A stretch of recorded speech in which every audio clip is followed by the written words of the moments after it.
For today's video nga ay nagyug ko nagkadimaon no. Na-shock kasi ako nang mabasa ko sa GC na ngayon talaga yung research proposal namin. Kaya yan, ininuman ko na lang ng cobra baka pakakayanin. Emila ko yun. Pero totoo talaga, nabigla talaga ako kasi yesterday pa talaga na-check ng advisor namin yung papers namin since sobrang busy niya at hindi talaga namin siya madaling magilap. At umasa din talaga ako sa sinabi niya na hindi talaga pwede na ngayon kami magpo-proposal kasi hindi po talaga kami ready. Kaya yan, nabigla na lang talaga ako pagising ko, nakita ko sa GC na kailangan talaga namin mag-proposal ngayon. Kaya yun, gumawa na lang ako ng PowerPoint para sa presentation na madalian talaga. After ko nga makagawa ay sumabay na ako kay Rico papuntang school at ayan, umalis ng lutang ang Farzan.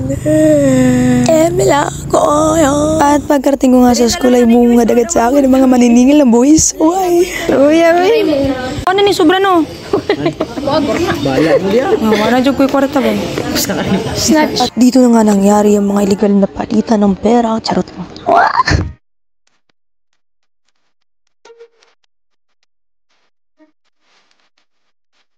Wow! At ayun na nga, nasa labas na kami ng quality assurance office. Naghihintay ng tawagin mo. Good afternoon, dear panelists. We are the researchers that aims to study the community perspective of selected residents in Barangay Poblacion towards anti-child abuse law under RA 7610.